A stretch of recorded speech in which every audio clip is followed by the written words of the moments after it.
It's good to see everybody today. Thank you for coming to visit us here at the Community Church of Mount Pleasant. We are in Mount Pleasant. I'm out here looking at our parking lot. It is a fallish day. It's a beautiful day, but things are starting to cool down a little bit. And man, I just appreciate you letting us come and visit you wherever you are in the middle of your week. We had a great weekend at CCMP. We had an incredible time Sunday night. We had a baptism out at the Jenkins. We had 7 people baptized, which, by the way, is a great number. That's the number, a significant number in the Bible, and that's how many people we had baptized Sunday night. I got to tell you, it rained all day, and we got out there about 6:30, and it was raining, and we just, I'm careful about that because I never want to put anybody in harm's way, and we just prayed, and about 6:45, 6:50, guess what happened? It stopped raining. And it was very pleasant. It was wonderful. Got down in the water, got baptism, had wonderful testimonies, had some food to share, and I don't even know how to explain that. God has done that before, and it's just like God just gives us His favor. And so Sunday was a great day here at church, and great weekend, a lot of good things going on here, and we're excited about the rest of this month. We have our Fall Festival coming up 1 week from this Saturday. It's the 26th. It will be here at our campus here at the Mill, and it will be from 2 to 4. And I really want to encourage all our families to come out, bring the kids. We're going to have a choo-choo train that they can ride and several other fun events. And then that evening, after the Fall Festival from 5:30 to 7:30, we're having a fish fry. So if you like fish, done good old-fashioned way, I want to encourage you to come on out and join us. But the 26th is going to be a very exciting day. So a lot of good things coming up. I won't go into more detail, but let me share with you a devotional today, a quick devotional. I've been talking about the book of Joshua. We learned Sunday, the first Sunday, about the leadership qualities that God had been getting ready for Joshua to have. Joshua took over for Moses, who was an incredible leader, and Joshua spent a lot of time getting ready. He learned how to serve, how to be submissive, how to take orders, how to be obedient.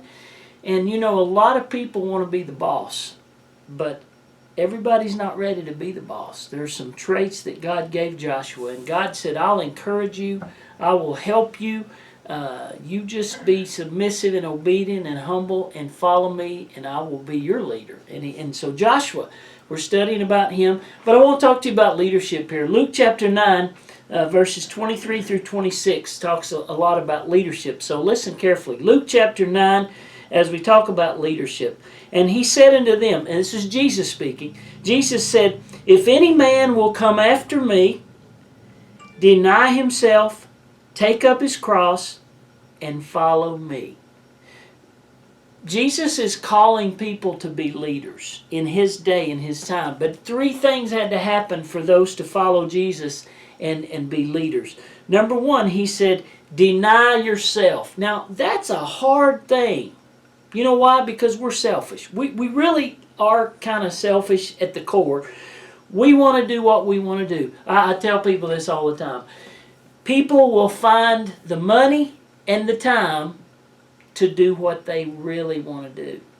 If they want to come to church, they'll find a way to make that happen. If they want to go fishing, they'll find a way to make that happen. If they want to go hunting, they'll figure out.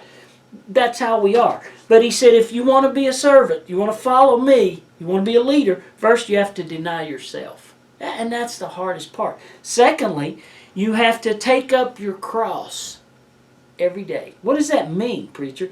That means you have to be in your life very present, and all of us have a cross. It may be your job. It may be your home. It may be a relationship. It's a challenge. It's a battle.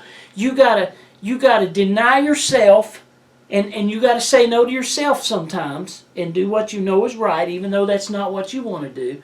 And then you have to take up your cross every day, whatever that is, as Jesus took his. And the third thing is this: you gotta follow.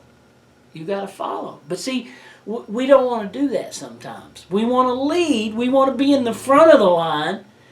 But we don't always, in order to be a leader, you got to learn how to follow. The key to a great leader, he must first become a great follower. And I think a lot of people want to take a shortcut. They want to be a leader before they learn to follow. But you got to pay your dues. That's how life is. Traits of a leader: deny yourself, take up your cross, and follow me. Follow Jesus. How can I be a better leader? To learn to be a better follower. That's the way to do it. Not many real leaders out there today. There's not many real, true leaders.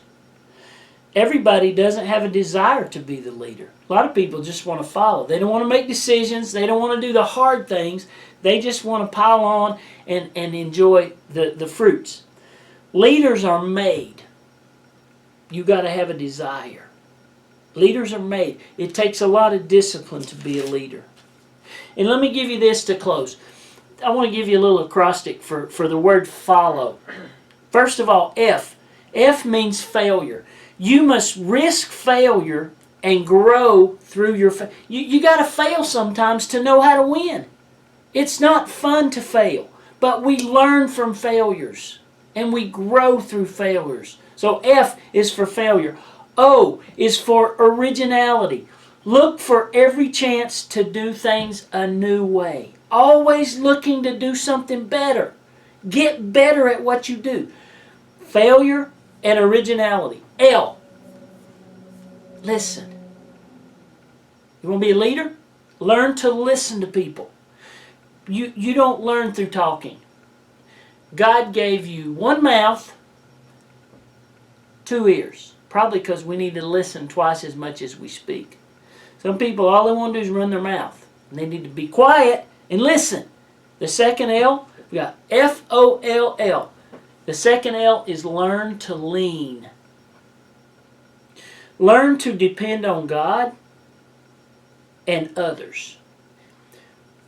You know what? I hear this, oh, I just want to do it myself. I don't want to trust in, I want to just do this myself.